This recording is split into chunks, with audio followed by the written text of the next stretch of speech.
Yeah, there he is. JL Cauvin, who this is hilarious, folks. If you're watching, you know what he looks like. And if you don't, I mean, you're out in the cold. You got to know what he looks like. You missed an Adam Sandler lookalike contest because you had a different gig nearby, which you killed, which is great. But you missed an Adam Sandler contest and that lookalike contest, and that is hilarious. Yeah, it's very sad. When it rains, it pours for me. So just like literally when I got my new job, like within the last 3 weeks, I have gotten more responses from comedy clubs Ah, than I had the previous 5 months. right. That's not a joke. That's just the way the world works. And so, of course, I see a notice for an Adam Sandler lookalike contest at a restaurant I go to sometimes, a mile and a half from my apartment.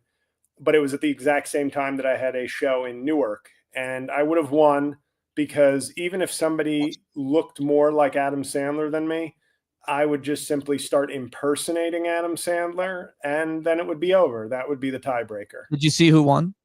I didn't, and my luck would be, and then Adam Sandler showed up and gave a movie role to the winner. Like that's the only thing that would make it more JL. Ah.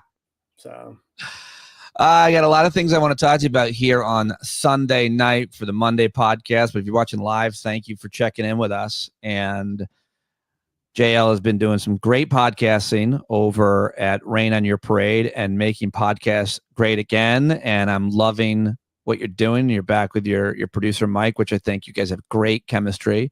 But first, I just got to ask you about the news Friday when the president, our tiny little mad king, we got the job numbers. They weren't great. And then he fired the Senate confirmed nonpartisan. I hate to do this to you, but I don't know if it's on my end. Sorry if I don't know if it's on my end, but you're coming in delayed for me. Oh, let me check the comments. Is anybody else seeing that? I'm feeling good. It might be my internet. Am I still delayed? I don't. I'm not hearing like it was a weird thing that was happening, but it's not happening now. Sorry about that. What do you think of the president of the United States firing the person in charge of statistics because he doesn't like the statistics? I mean, who else are you going to fire? Like, if you don't like the statistics, I think it makes perfect sense that you would fire the person in charge of statistics. Right. Yeah, I don't like that's. I mean, we're not. This isn't typical Donald Trump 4D chess. This is 2 + 2 = 4. This is basic fundamentals of government. If someone reports accurately on the poor performance of things that you're causing, and you're not willing to change the things you're doing, then the next logical person to fire is the person reporting that. It's a political doctrine known as see no evil, hear no evil. So that's, it makes total sense to me. It's sad. I love the fact that I start a new job, thus helping Trump's labor statistics, and they're still bad. I think that may be the key to taking down the Trump economy. Me having a good job is like the JL jinx, but now I'm in the economic data. I'm in the labor stats, like infecting them. So you're welcome, everybody. When the economy tanks and ruins Trump's second term, you can thank me. I've been hired for the last time I was hired for a full-time job, 2019, also President Trump. So, the woman he fired, Dr. McIntyre, he said that. But what's she a doctor of? If you're on a plane, I mean, this statistic is having a heart attack. Do we have a doctor of stats on the plane? No, I mean, good riddance. Good riddance. I think she's got a PhD in economics, but regardless, he fired her because he said, player hater degree. If you know your 90s hip hop, because that's what she was doing. She was Ari Melber. Jesus, calm down.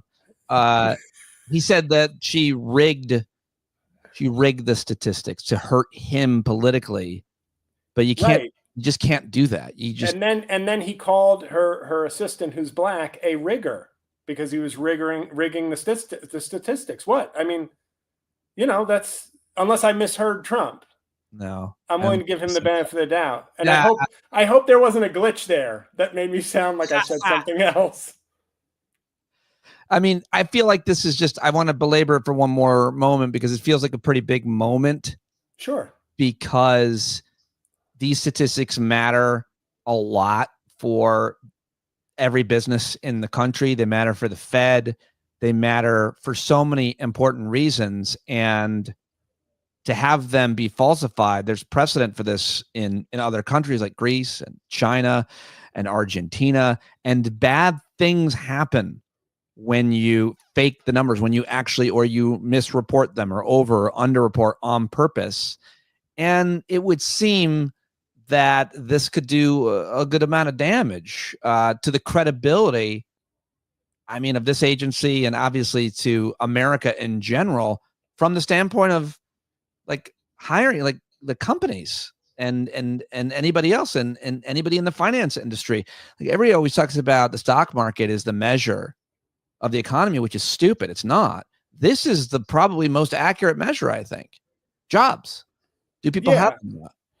And it's Trump has set the country back 50 years probably, and because you just imagine how difficult it is for us to pass laws anymore, and he's stripped so many things that will be so hard to reinstate and bring back with a MAGA Republican Party that's only committed to demonizing and harming and frustrating Democrats. They don't really have any agenda other than that. Just like right-wing news media's real job is not to report any news. It's to make other news less reputable and less trustworthy to people. That's it. They win when you don't trust the other people. They're not trying to get you to trust them. And with Trump, it's what a shock that he's doing things only for his own ego and he doesn't care about harming the country or the reputation of the country. What a shock that this is like the 12th time he's done this in his first 6 months. And I know this is particularly bad, but people won't trust America for a long time. That's the real problem. Yeah. When we voted Trump in, he's doing sort of the like a degree of difficulty dive in the Olympics. It's like he chose a high degree of difficulty in the category of fucking up America, but he's nailing it. He's hitting all the points that the judges want to see if you're really trying to fuck up America in a historic way. And people, when we elect, hopefully, a Democrat in 2028, and if we get a Democratic House at least in 2026, the other countries, they were willing to call it a mulligan 2016. Oh, what an aberration. But they're saying again, they realize their error.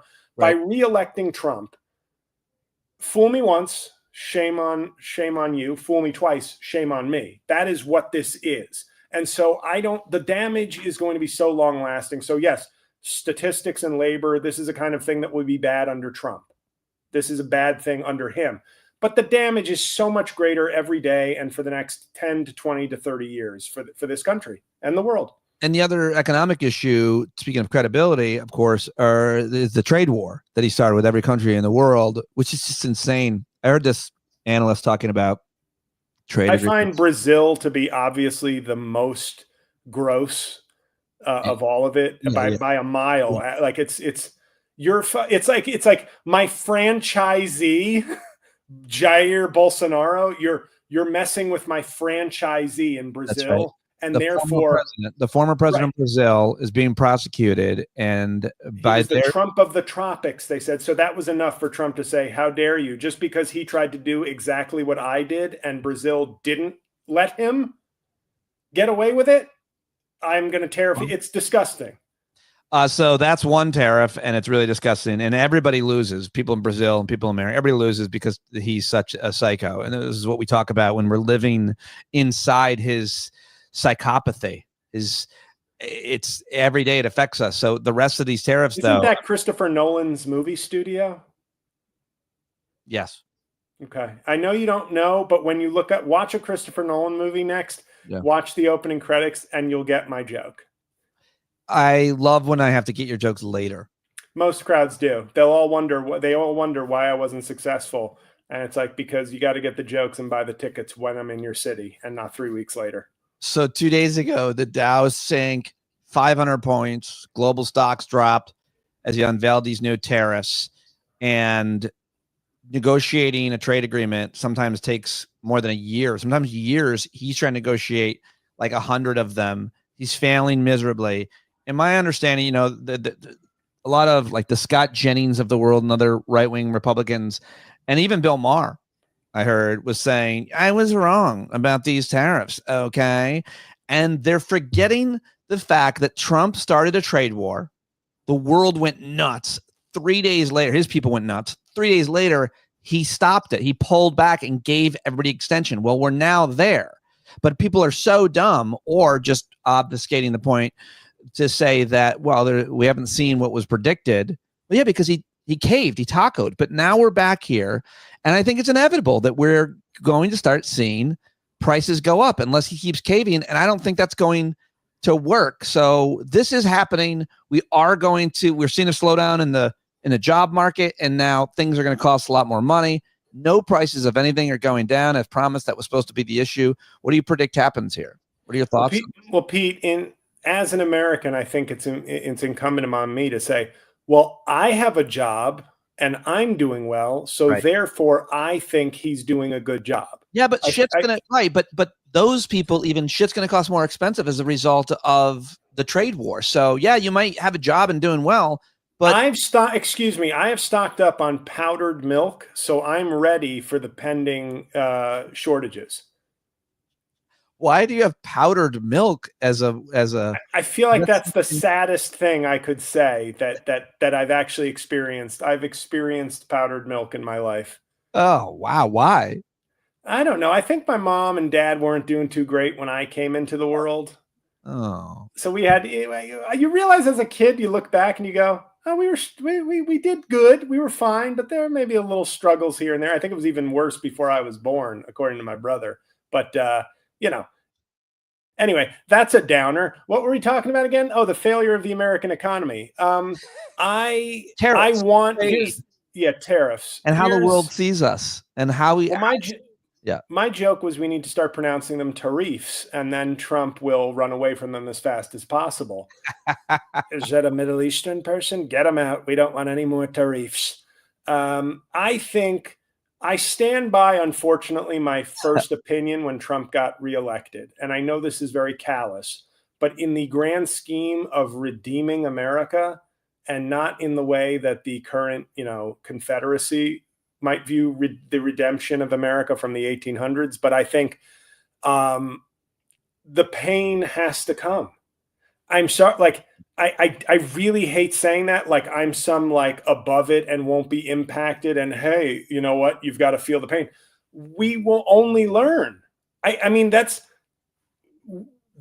it's, I'm not saying I want it. I'm saying if you want this country to thrive again and learn something historical at some point that will maybe change us from this stupid, selfish, bigoted country that's able to put petty hatreds and prejudices above obvious good, then it has to hit these people hard. It has to fuck up people's lives, and they have to feel it. And it's like, that's not me saying, I'm not sitting here laughing going, can't wait for these people to suffer. I'm going, you're not going to. Nobody is going to. The vast majority of people aren't. I think you're saying it perfectly well. I agree with you. Yeah.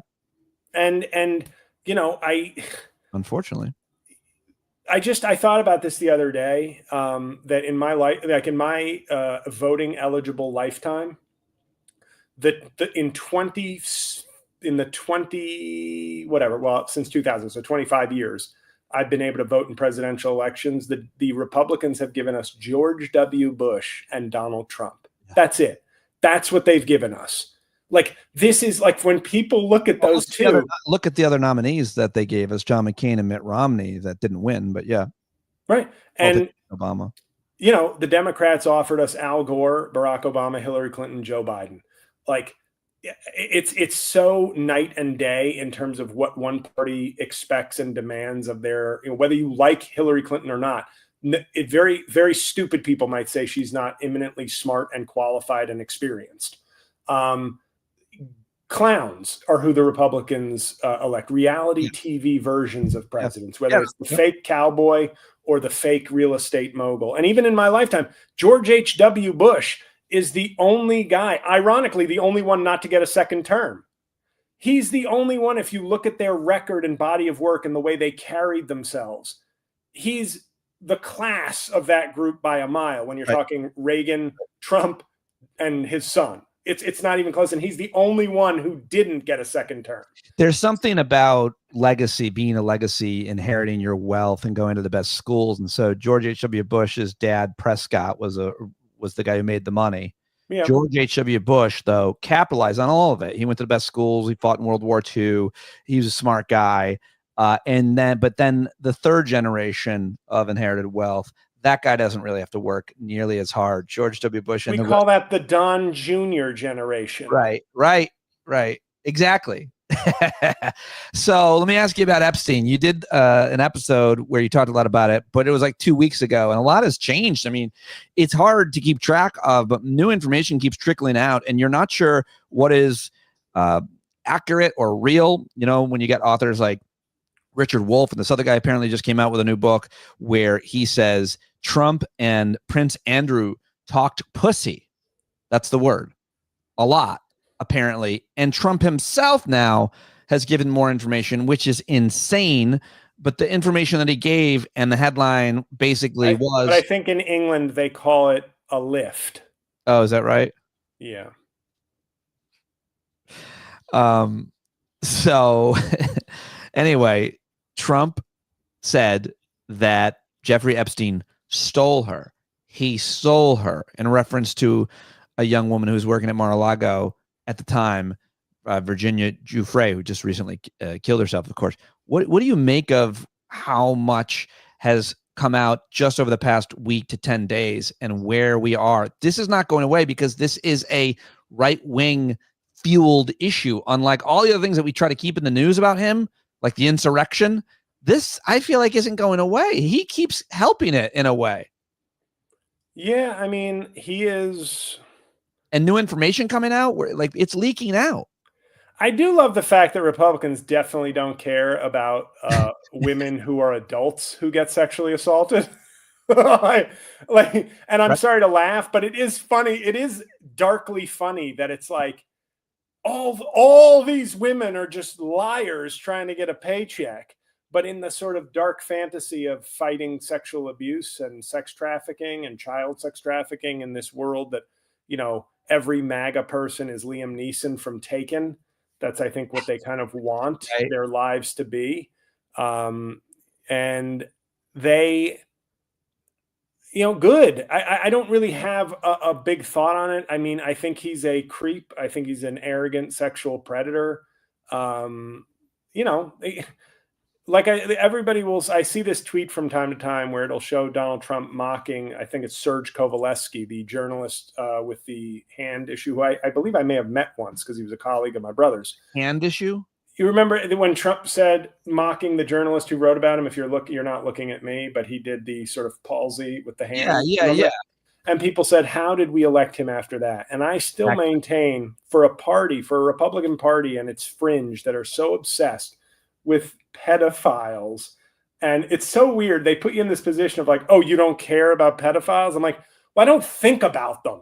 It's not that I endorse them or think they're doing a good job. I think they're obviously sick people who need to be kept away from kids and, you know, imprisoned or given psychological treatment or whatever the range of things that you do. But I don't they don't occupy any of my mind during the day. And it seems to be this weird obsession for this element of the right. Well, I don't like it because they seem to think that they care more about child abuse than liberals or Democrats. And sometimes I think mainstream journalists and others frame it that way. You know, this is a big issue.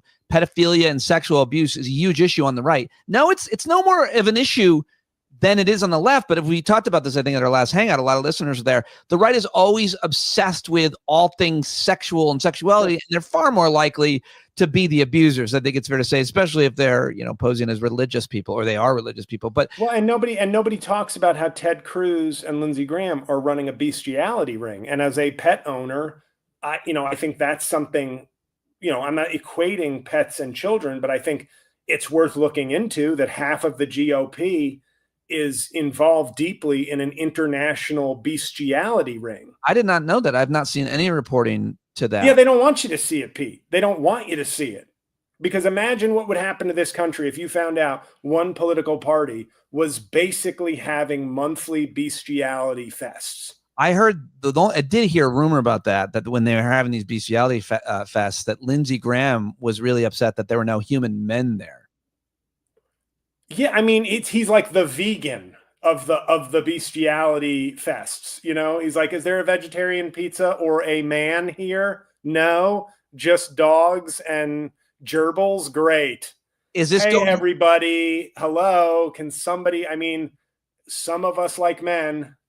Is the Epstein thing going away? And does it matter? I think it's useful. I don't think it's going away for a while. I think eventually the Scott Jennings of the world will rally the troops via the media, the Tucker Carlsons, et cetera. They'll get the memo, the Charlie Kirks who've already like backed off. And they may lose some votes, but here's the thing. And what people don't realize, Donald Trump, he would only care if he was actually going to run for a third term unconstitutionally. He doesn't care. Right. He does not care. His polling could get to 5%, and he'll be like, okay, and what are you going to do now? Not vote for me when I don't run again? I think when it comes down to that, he's in a sort of, well, he's always operated in a, what are you going to do about it sort of approach. And if you can't vote him out because he's not running again, he'll just deny, and then he'll be gone. And he'll ruin the country, and he'll satisfy his own ego that he got 2 terms like the black guy. He'll claim to have won 3 elections, which is one more than the black guy. So in his own mind, he will have beaten the black guy, which is very kind of important, I think, to him. And he'll ride off into the fiery sunset of hell. I think you're probably right about all of that. I want to make sure I ask you about government canceling comedians, the ultimate cancel culture. There's no bigger cancellation in all of, quote, cancel culture than the government intervening potentially and putting its finger on the scale as a result of this merger and getting rid of Colbert. What are your thoughts on this? You've talked about this a lot on your podcast as well, and I really wanted to. Yeah, I think, I mean, it's very obvious that, you know, in terms of money losing, you know, people keep bringing up the financials. I think it's weird that he was the #1 rated show. And I just guess I guess it says, everybody said this already, but late night television is changing. And by changing, it probably means dying. Because once again, not that comedy is as important as news, but I just think we are. So I don't know, just to get to your question, I don't know that he was the timing of it or the timing of the announcement might've been tied to how he was speaking of the merger. But the show was probably going to end anyway, I'm guessing.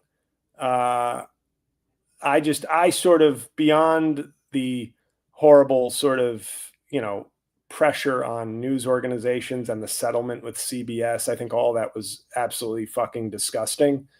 I think I just mourn the loss of a society that had sort of shared spaces, whether it was trusting major journalism outlets or coming together through a few programs or a few comedy shows that sort of just gave a common sense of reference. If anything, at least having a common sense of reference made joking with people easier. Now everybody has their like 1.3% of knowledge and pop culture that their peer group and their friends understand, and then are like clueless to whatever everybody else is doing. Well said. Yeah. And it's creating, you know, we talk about our news silos, but I think we also have very bad cultural silos. And that's more of a, you know, what do we bond over? We don't bond over necessarily like news stories. And I'm a news junkie. You're a news junkie too. Cool. It's the fun of having common references, common experiences, common cultural experiences that we also don't have those anymore. My solution would be very simple. Elect many Democrats to office, as many as possible, and everybody throw out your smartphone. And I think that would make America in a few years, I don't think that's infinitely better. I think that's unrealistic. Yeah, and I think electing many Democrats is the less realistic part of what I just said.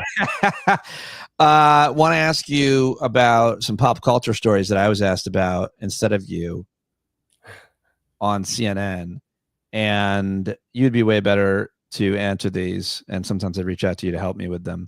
But one of the stories that has captured the attention of many people over the past week or so was the actress Sydney Sweeney, who you have commented upon for a long time. You've talked about how attractive you find her. I think it's gross when you talk about young women that you're attracted to, especially when they're famous actresses and so on, but you do it. And I would never do that.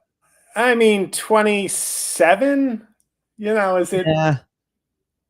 27 is still, she doesn't need Daddy Dominic looking out for her. Okay. She's a grown ass woman. The woman is basically a softcore porn star who loves Trump. If I can't talk about how attractive she is, then who can I talk about there? Go to the comments and tell us who you agree with, this pervert or me, Daddy Dominic, which is what I refer to myself to all the young ladies, apparently. Yes.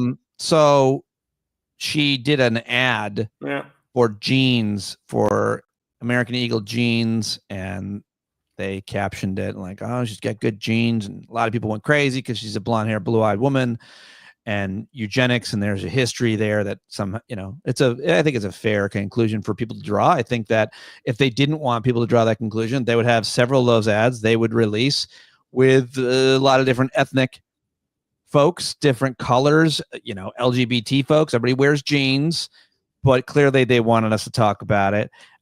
It's got a lot of traction, including from the vice president. I actually think I'm going to disagree with you, and I'm sorry to do this on your show. Why are you sorry to do this? To disagree with me? Because we're getting along so well. I don't even. I genuinely think. I don't know, of course, but I really thought she's considered the sort of it girl of the moment. She's super hot, blonde hair, blue-eyed girl. She gets naked so much that when I saw the horror movie about her playing a nun, I said, well, how are they going to get her naked in this? She's a nun. And then everybody was bathing in these tubs, but apparently she didn't wear any undergarments under her habit. So the white soaked through and I said, okay, that's some PG-13 nudity right there. Thank you. So the point is, she is the it girl. And I took the jeans as literally meaning she's super beautiful. So that's good jeans. And she's wearing our jeans. Yeah. And I did not take beautiful and blonde hair, blue-eyed white women. And talk to me about all the it girls who are brown and black over our lifetime. Talk to me about all those it girls that get, they're number one in pop culture of it girl. Because I'm thinking of like Reese Witherspoon or Jennifer Aniston or Sandra Bullock or the it girls of the years. And I just there's it girls that are brown and black, but they're the it brown and black girl. They're never I just don't think our brains. Oh, and no, if that's what you're saying, yes, that is always what I've been saying. I think that may be a different critique though than what American Eagle is doing. Well, okay, so you're giving them is guilty of many things. I'm giving them the benefit of the doubt because that they didn't see this before all this noise. I literally was just like, oh, yeah, it's a simple pun, but yeah, she's smoking hot. So before all this noise, I was like, American Eagle is still a store. They have a whole bunch of people that have been doing this forever, and corporate meetings, marketing people. They needed to be talked about so we could remember or find out that they're a thing, and they did it, and then we're talking about it. And I'm shocked at your take. And I know I'm more appalled that Sydney Sweeney is a registered Republican in Florida. I heard that's fucking gross. But I will say this: we're going to move off of this story soon, and I'll tell you why. I'm going to make a prediction here. Good. The musical that will air of Jesus Christ Superstar. I think that's like NBC's live musical or new musical that they're putting out. I believe it's NBC. They've done this with a few live musicals in the past few years. Black Jesus. Oh, not just a Black Jesus. Cynthia Erivo, the incredibly talented Black lesbian. I believe she's a lesbian because she was dating Lena Waithe. She's playing Jesus. She's playing Jesus. A Black woman is playing Jesus. Yes, a Black lesbian woman. I'm pissed about that. Right. I'm outraged. And I'm just saying, and I think Adam Lambert, who is a gay white man, may be playing Judas. I'm not sure what role he's playing, but he's playing a major role. So this is much like the Sydney Sweeney Jean ad. I think what will happen is a random obscure TikToker from like Central California will post like herself snapping and saying, "Yes, Queen, Jesus is a black gay woman. Yes, Queen, intersectionality. Yes."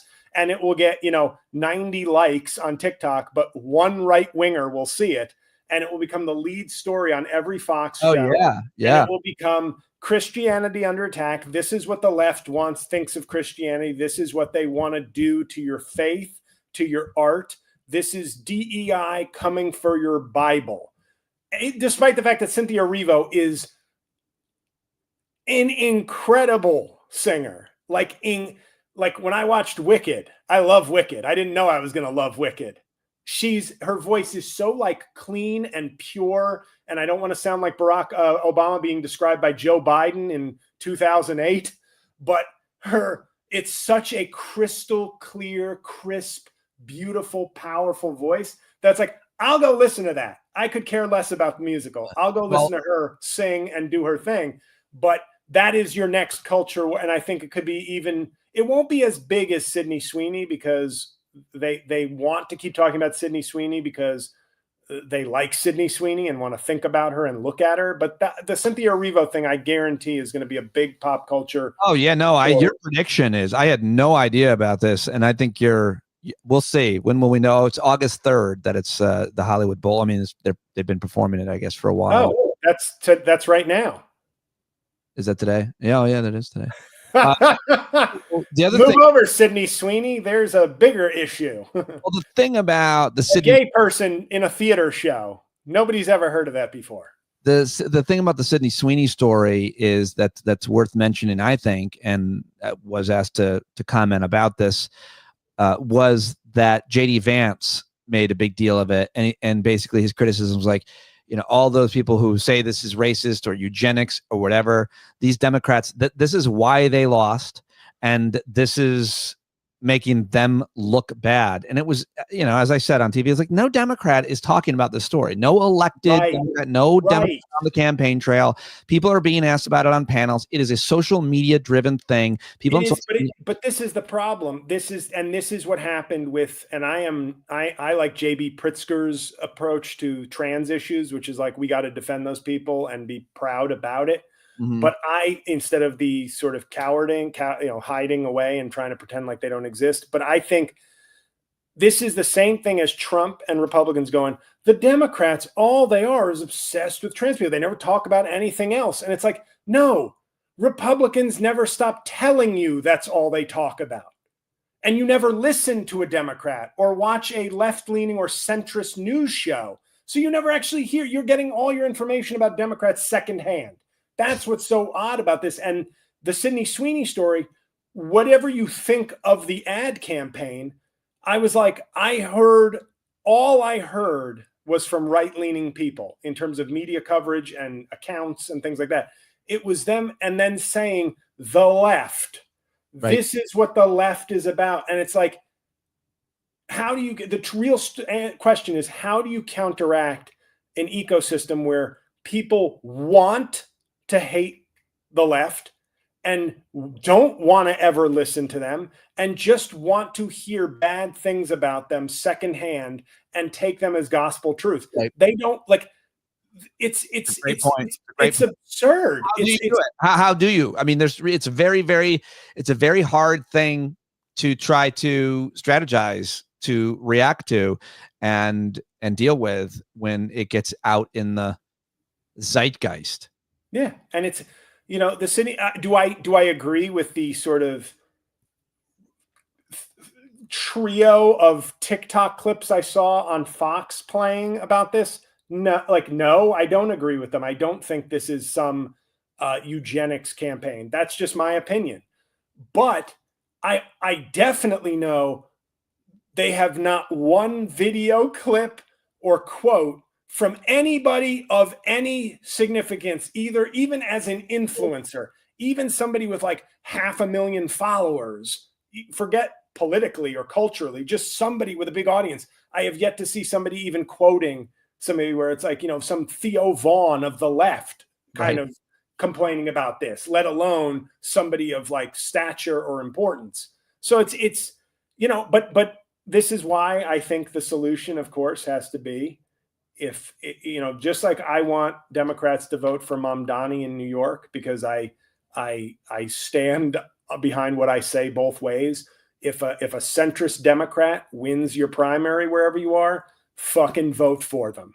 If a more progressive or very left wing Democrat wins your primary where you are, vote for them. And everybody just needs to be on board. Like the lesson is so fucking clear. And I keep saying this on my podcast and in videos where it's just like, look at the last 100 years, barring something here or there from maybe Eisenhower or Nixon.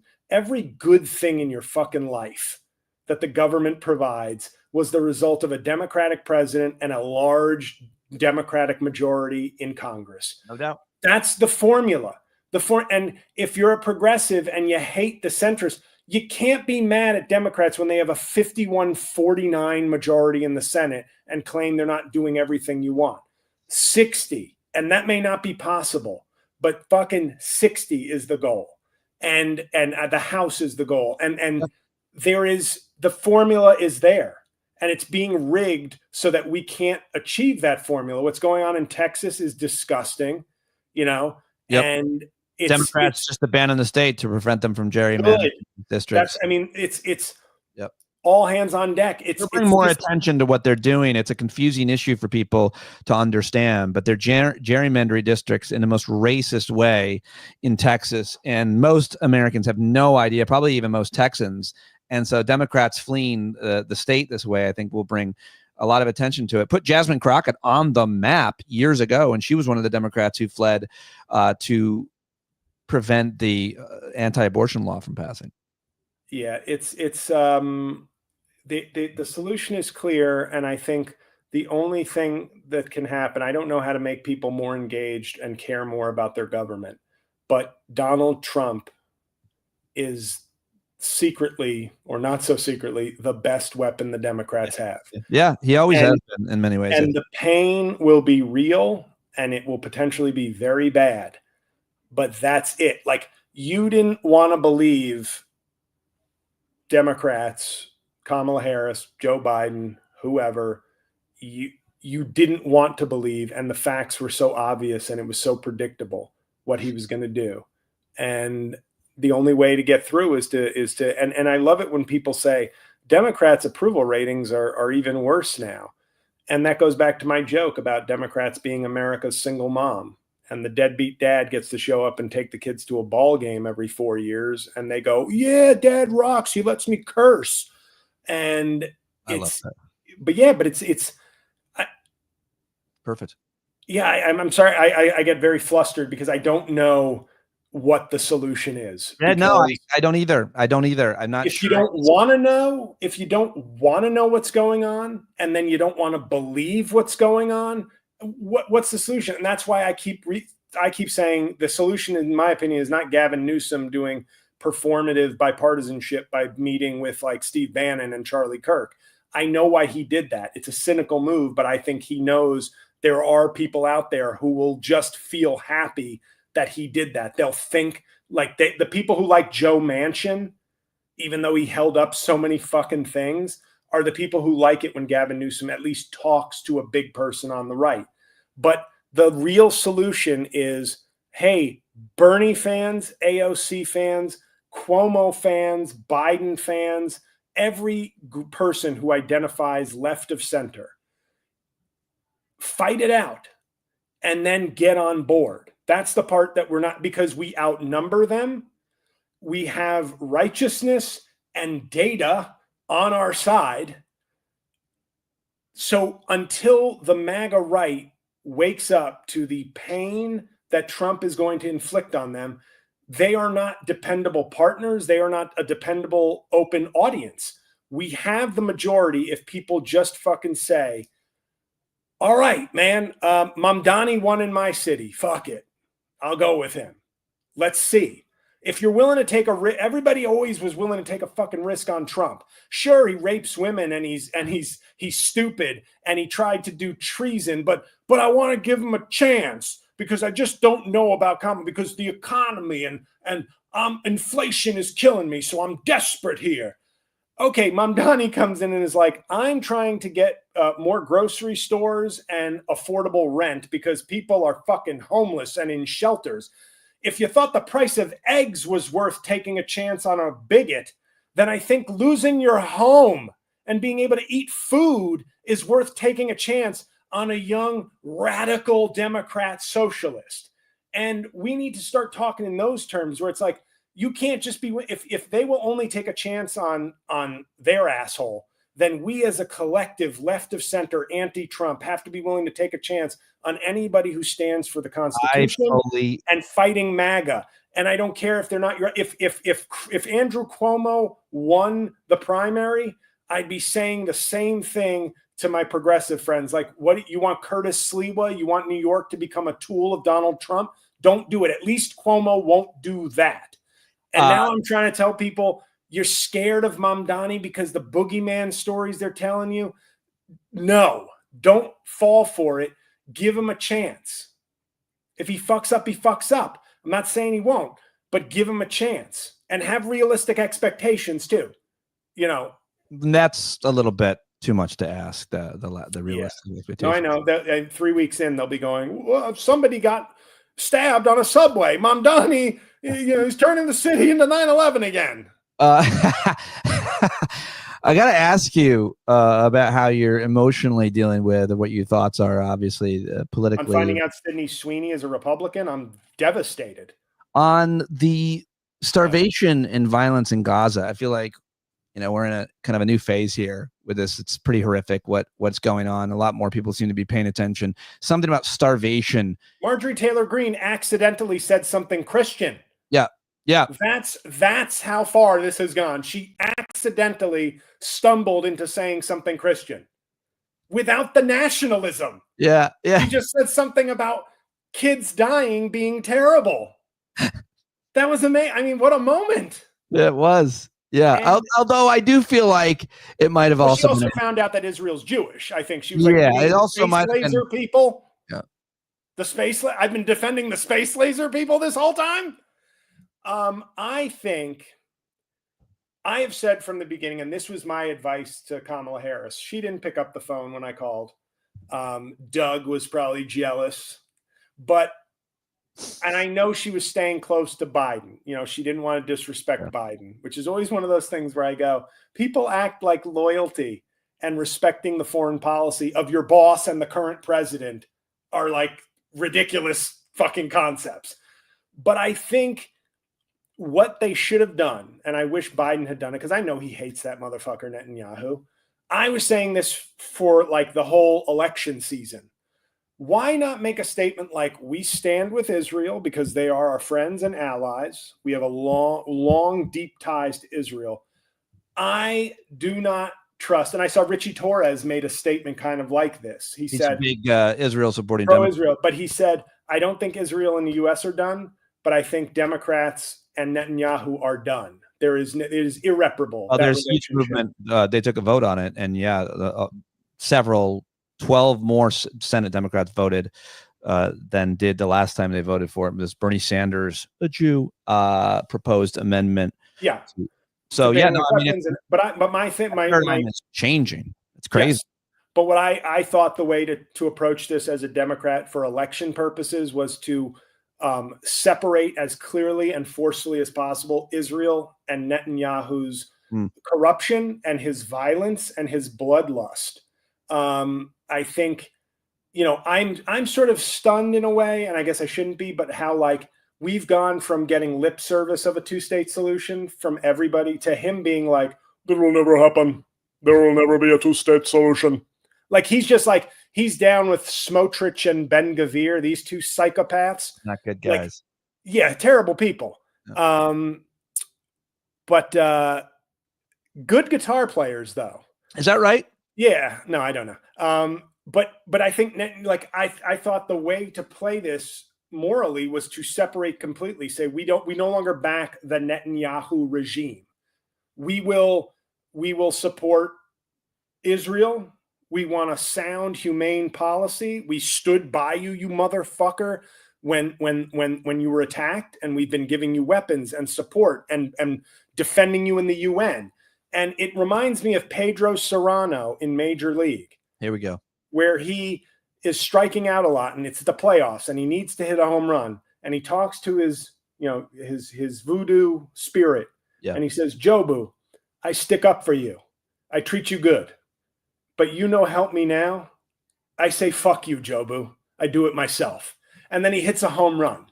And my point is, we have allowed Netanyahu to destroy these people in Gaza, destroy the Democratic Party from within in the most important election of our lifetimes as a wedge issue, because we were trying to be, we're with you, but can you do it? Not because we don't know. It's tough because Republicans just get to always say, kill them all, and everybody cheers. And we have to be like, well, we understand the importance of diplomatic relationships, but we don't like what's going on. Oh, look at the Democrats, so wishy-washy, talking about nuance and diplomacy and trying to be like fair to all parties and try to find a middle path. What a bunch of pussies. I like kill them all. Now, I don't agree with killing any of them, but at least kill them all is clear. Not killing them all and let's find a solution is not clear. And I will choose murders I don't want over ambiguity, which scares me. And I think we should fucking hang that motherfucker out to dry. I think Netanyahu and the far-right coalition that's been driving him, as well as his desire to stay out of prosecution. He's honestly like a tough, smart Trump. He has the morals of Trump, but he really is a cunning, tough, intimidating sort of guy. Like he is all the things that Trump kind of wishes he was, to be honest. And that's dangerous, and more dangerous, I think, than a fucking coward like Trump. Yeah. And we should have separated from him. I think what's going on is atrocious. I think at least it's reached some point now where some people are taking some votes and taking some action, but it should just, it's fucking clear. And I know people say Hamas is doing this. If they just release the hostages, guess what? When you're the fucking good guy, as Israel claims it is, and what America always claims itself to be, you take some losses. The good guy doesn't go undefeated in world politics and war, because you don't just drop nukes on Gaza, and you don't drop nukes wherever you're annoyed. You suffer casualties. You try to fight with the rules of the Geneva Convention. You don't just go, we got all the bombs, fuck them. And what I think that's a harsh lesson and tough for people to take, but sometimes the good guy takes losses to remain good. Sometimes you don't have total victory. You don't have total slaughter because you're the good guy. The bad guys, I would argue that's the way the Republicans and Democrats differ in politics. The Republicans play like bad guys. The goal is winning, not preserving the Constitution, not preserving the Union, not helping people. It's winning. And Democrats show that sometimes being the good guy and defending all the things you stand on is not always as successful and clear cut. And I think Israel, and there are people there, some people there who obviously see this as an ongoing embarrassment and shame, but it's like kids are starving. So if Hamas lives to see another day in some severely diminished capacity, well, they will. And hundreds of children live, thousands of people live who have nothing to do with this, that's a good. It's not a total win. The more people, the more children you starve, the more people you kill, the more likely you are to raise people who are going to want revenge. It's just so obvious. You talk about the good guys and the bad guys.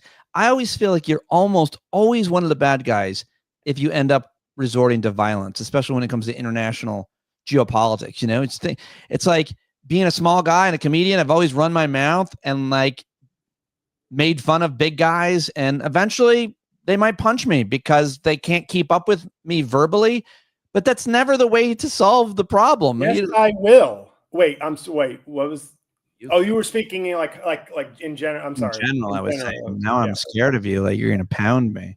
Are you going to pound me with your giant fist above my head? All right, I'll let you go. I appreciate you being here. You got to go do your podcast. What else do you want to plug besides the podcasts, which are so good? I always listen to Rain on Your Parade, especially. Obviously, I'd love for people to order cameos. The business did very well in July for some reason, Oh, so that was really? good. Yeah, I got a lot of orders Who do you in July. what's the most popular? Well, Facebook, I've recently kind of started a fan page on Facebook, and I've already got it in 3 months to over 30,000 people. What? So, like, yeah, Wow, so that was like a new group of people that that's were, I huge. think, learning about me. Ah, And I didn't use any ads or anything. It was huh. cool. But you know, Cameo, my Patreon's only $3 a month. There's always good stuff every month there. And but my YouTube channel, subscribe there. And as far as shows, I have a really big show. Any New Yorkers, any New York City people, or Long Island people, very big Trump show this Thursday at Grove 34 in Astoria, 8 p.m. Very, very fun. Trust me, it's a very fun show. Me as Trump, the whole show, improv, taking questions from the crowd, debating Obama, hanging out with JD Vance. We have two guys who play them very good. Dan Wilber as JD Vance, Jordan Very Carlo cool. as I Obama, love it. and a seance with Hulk Hogan will be part of the show as That's well. awesome. I love it. So Oh, that's a that's show. funny. I'm in Jersey City on the 21st, and I just booked Philadelphia October 22nd and Charlotte, North Carolina, December 28th. So just put those as I squeeze gigs into the limited amount of vacation time I have now that I'm a hero. I think is what my job description is. I can't wait to talk about your new job with you as well. I appreciate you joining me as always. Go support JL. Thank you for everybody who watched live. This will air on the podcast tomorrow. And I think this was a good one, Pete. I thought it was great. Yeah, it's always great with you. I love talking to you. I love listening to you. You're one of my favorite minds because you make me laugh and think at the same time. And you're just a really good person. So yeah. Just yeah. All All right, bye everybody.